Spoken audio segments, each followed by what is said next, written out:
Hey, welcome to Eat Your Backyard, my YouTube channel. This is an update video. I have been going through the process. I actually phased it out. I did 3 phases where I cleared an area in my backyard that was in pretty bad shape and neglected for a while. It got hit real hard by the Hurricane Matthew, and I went through the process of cleaning it up and making it so my kids can play back there again. And I had this bed here, and I want to talk about one of the keys to making your yard look good, I think, and that is always redefining it, always staying on top of it, but putting in mulch. Now I bought about 50 bags of mulch over the course of a couple of weeks, and I put it down. This bed needed it, but you can see that this mulch is about 2 inches deep before you get down to the soil, and that's really the depth you need it for it to work, you know, for weed prevention. Now I had this bed right off my deck. It's kind of in a weird spot, but it's been there for a while. I used to have gigantic bamboo there, and that's where I decided to plant my Cavendish bananas. Now this is a dwarf variety banana, Cavendish. It's got a really cool, like almost variegated. It's got these black lines in the leaves. Got a great deal on this one. It was like $12 at Lowe's, which is fantastic. You can see why I picked this one. It's because it's got all of these different plants in this clump. It's got 6 in the clump, and they'll grow just fine, all clumped up like that. And I'll probably get 6, maybe 7 feet tall when it's in its maximum size, if that tall, if it's doing really well. I'll hit it with some fish to make it really pop this spring.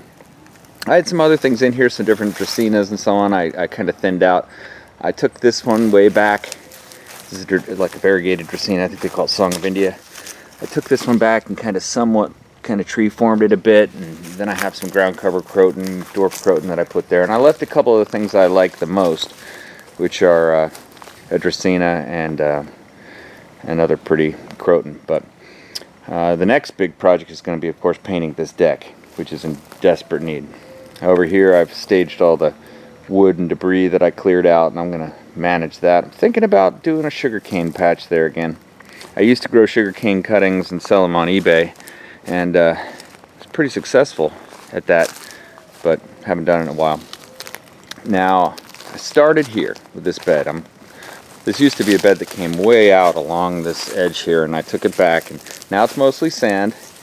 You can see that when you get down below the grass in my yard, you're dealing with essentially, you know, sand, sugar sand for the most part. It's not much to it. And I have St. Augustine grass. It's very weedy back along this bed here right now.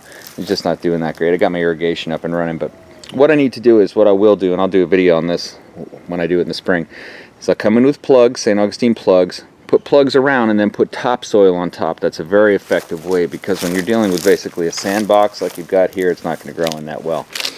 But I restacked my wall, which is made out of, up to this point. Now when you get to here, it's all to be completed. I did some work there, but not much, just generally cleaning it up a little bit, but I got a long ways to go. But from here on over, I drew the line where I was going to make it look good. And this was a jungle along here at one point. You can see this. This is a beautiful medicinal aloe plant. I just planted it there, so it looks kind of weird, but it'll grow up towards the sun and look terrific. I kept 3 or 4 different types of aloe spread out about, and I can see this. See that? What sticks out here? This thing. It's not really doing. I got to get rid of that. Already got one there, so there's no need. And I really want to highlight. I've tree formed this dracaena in a way that I like, but there's no need to have that. So as I walk along here, I know I got to get rid of that. I got some dwarf schefflera, old frangipani there. Now here's the soft-tipped agave that I got in California one time when I was out there from a little sprout, and I trimmed it back to reveal the trunk a little bit because it was just kind of covering everything, and that way I could mulch around it. It will grow back again in no time, but I think it just looks really cool like that. Now I had tons of dracaenas back here, like literally maybe a ton, that I cut and removed out of this area through many trips of yard waste cans. And in a previous video, actually, I had planted dracaenas, 5 different types of dracaenas, and a couple of these, this one here and this one, were from that video. This is just a regular corn plant dracaena, Dracaena fragrans. But so many different types of Dracaena. That's really one of my favorites. That's the very common kind, the tricolor, and then you have I forget what this one's called, but lots of different types. And then of course the beautiful Croton. Even though this is very common that you can get at Lowe's or Walmart, it's still a beauty. A frangipani. I don't like to go overboard on the plumeria. I may start selling some cuttings on eBay, but plumeria is of course a Hawaiian lei plant. The flowers are very fragrant and used in leis, but I just think it can be way overdone. This is basically what they look like in January in Florida. It's about 78 degrees right now, and all the leaves are gone. Alright, here's another type of aloe. Kept just one of these. I used to have, I've had it, this kind of aloe and others, I mean, just so thick. You fill 3-4 yard waste cans full of nothing but aloe to get rid of it eventually, because it spreads, you know, if you start to divide it. But it's still a cool one, and now I have it as a specimen that kind of stands out. I planted some of these with my kids, which is pretty cool. These are mammoth sunflowers. They look little now, but they're going to get huge. I kind of gave them enough space that they'll grow up past this, and they'll go up to about 7-8 feet tall. They'll get gigantic, about a foot wide flowers when they finally happen. Now this is a tree-formed Dracaena I also planted and have been forming up, that actually survived the hurricane quite nicely. But look, this was a absolute morass of tangled plants, and before it looked like this, and there used to be a bamboo bridge that I had here that I've removed. You can see now it's stacked, all the remains of it. I have it stacked on the thing here. That's phase 4. Phase 1 through 3 was to basically, I chose thirds of it. I cleared out and mulched that part, cleared out and mulched that part, and then cleared out and mulched all the way to the rest of it. And when I did that, I also put down these cement pavers that I have collected over the years, and it's not anything that's going to make home and gardens, but it's very functional. My kids can play back here, and I put, you know, some pavers along the side there to prevent the mulch from slipping onto where we like to walk around and the kids play. There's a dreadlocks Croton. Now we can finally enjoy that. The gigantic lily, the crinum lily, I trimmed that back too. You can see here, I think this is a good way to deal with your crinum lily. It can become too sprawling, but I just trimmed it way back so you can reveal the base of it and kind of really get that specimen effect from it. And you know, now I can enjoy some things back here that kind of hidden before. Of course, another Croton, some more tree-formed Dracaenas. But like this. This was a cutting I planted a long time ago, and it's kind of just been struggling along in the shade. Now it's got plenty of sun. And that's Monstera deliciosa. It produces a plant that tastes like a cross between a tangy pineapple and a banana. It's incredibly delicious. Also somewhat poisonous when it's unripe, so you have to let it ripen before you eat it, but I love it. This is from a cutting I took from a brown turkey fig tree. And it's grown up over the years, and it was just kind of back in a mess of things, but now it's been reborn. I trimmed it a little bit to make it more like a tree than the bush it was. And it's grown up. I've got also another one of these Dracaenas growing up through there. But interesting thing, sometimes when you trim these Dracaenas, they'll flower out like that. And this one did it. It's growing some flowers. I'll probably get some seeds there. Put it all the way back to this nice fence my neighbor just put in. Here's the Hawaiian tea plant. This is a beauty. By the way, I love the colors of that thing. Really nice. Now I can enjoy that as well. My Montingia tree, well, it's a Montingia stump now. I stumped it just to see if it'll come back, but probably I'll just have to cut it at the base and start again. I've got a buddy who's got a Montingia I'm probably going to get a cutting from. And of course, the ladder now is exposed. This was all bamboo bridge all through here, and now it's gone. I like to do stuff like this. You know, make a path. I know my kids like to walk on the path. Of course, it's right now a path to nowhere, except for this. This is an example of something that's really cool. If you know what to look for, you will end up not killing things in your projects like this that can be great. This is an area, I'll stand this up a little better. This is an area where there used to be right here a gigantic Suriname cherry tree. Now it's a somewhat invasive fruit tree down in southern Florida, but here it doesn't get out of control really in central Florida. And I would throw the pits. We would just eat them and eat them and eat them. And I throw the pits here. They were in my neighbor's backyard. And anyway, we throw the pits here, and this just grew from a pit. So now I'm going to have a nice Suriname cherry tree right here. So when I went through and did all this, I left it. Here's some wood. I might use that over in that corner to make that sugarcane patch if I do it. Here, I've started to tree form this Dracaena. See, this one was largely just like kind of a bush. Look at how it takes that dog leg. Well, I topped it right there, and you can see that, look, it's starting to grow the sprouts. Those sprouts will grow up here and form a nice little tree. I do want to somewhat shade out this area back here, and that's what's going to do it. Now here is a banana that I planted from a sprout before. This is another big Musa banana, which is a beautiful, gigantic banana tree. You can see there's some bananas up there that are growing bigger and bigger every day. And it's coming in, but you just see, oh, before I go on, yeah, bamboo. That is what a bamboo bridge looks like after you take it down. Now the reason I haven't taken it out into the road yet is it's got nails in it, and I want to get those out before I put it, you know, to the curb. I'm sure somebody will take it. People always like bamboo. Now, in a lot of videos I've done, I show you how to grow fruit trees, mulberry trees, from cuttings. And I had about 7 mulberries along this fence, and I've taken it back now. I've taken it back to this is a mulberry tree, ever-bearing mulberry tree. I've taken it back to about 3 along the fence now, which I think is more than enough. And this one, when I cut it, when I trimmed it back, I topped it, hat racked it. Most trees I wouldn't want to do that, but on this one, look, already, superstar. It's got fruit on the sprouts. Look at it. Talk about ever-bearing. Every moment bearing is what this thing is. There it is. I topped that last weekend, and look, already. It's incredible. The vigor. Look at all the spots. You can see there's sprouts everywhere. It's growing. So, you know, I know that wherever I look at this one, it's going to go up for the sky. That'll be a big boy about a year from now. I left this one. I didn't top it because I want to bend that over. An interesting thing you can do with mulberry trees is you could just kind of bend them with just, you know, be careful not to break it, but just bend it over, and it kind of weeps that way. It will allow you to bend it and shape it. Here's something kind of cool. Look at this. Seed pods on the croton.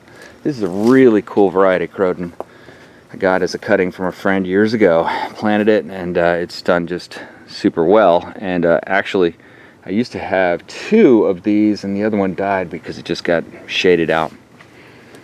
So anyway, here's another one. When I planted that other Monstera plant, I planted this one, and I'll be darned if after I cleared out this area and it got some sun, look what's happening. It's getting ready to unwrap. It's really cool how this happens. They kind of grow up in like a wrapped up towel and then unravel. But I'm hoping that Monstera delicioso starts off and gets crazy. Now look at this. Here's another Dracaena. It was kind of up and in a place I didn't really want it. Growing up tall here, I didn't want space, so I just topped it. Why? Because I know what happens when you top a Dracaena. That was last week. Look at that.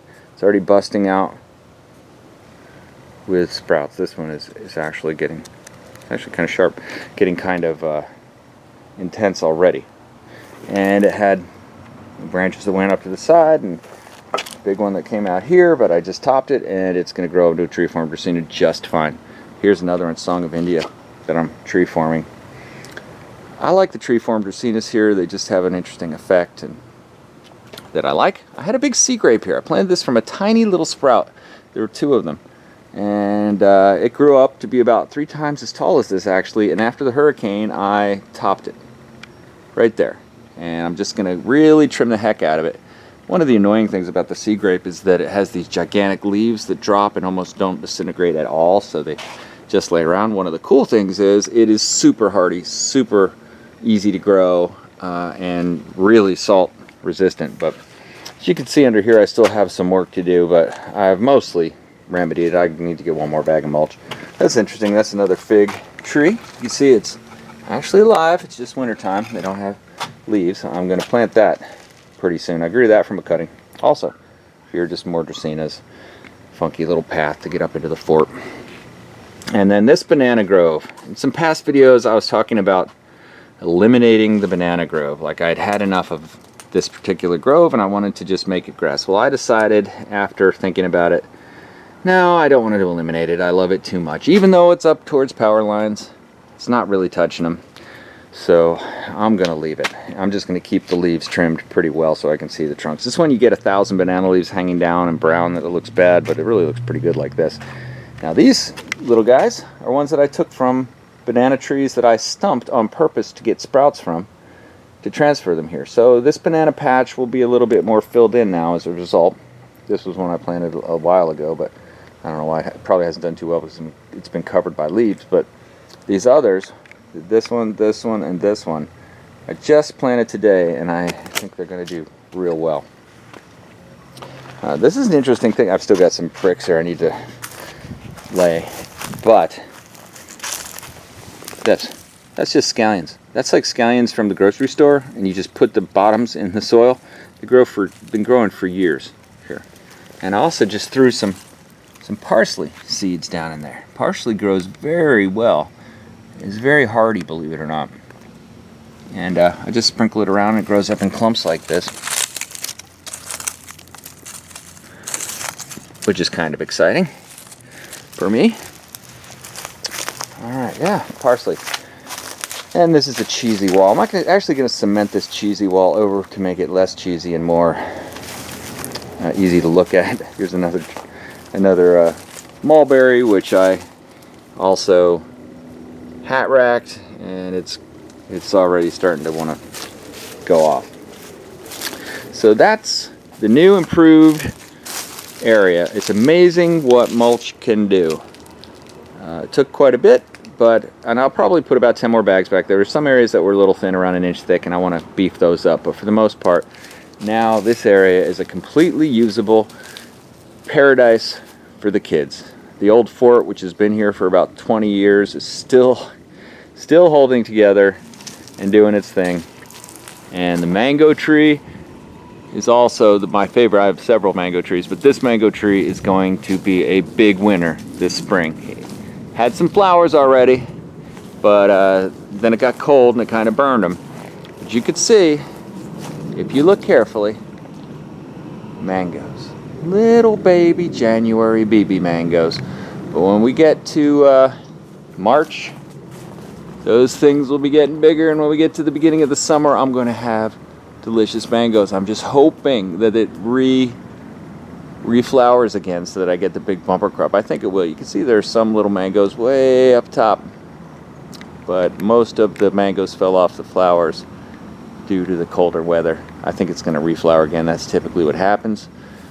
And then I got a lot of plans for this tree. I need to take some wood out of it and make it thrive again.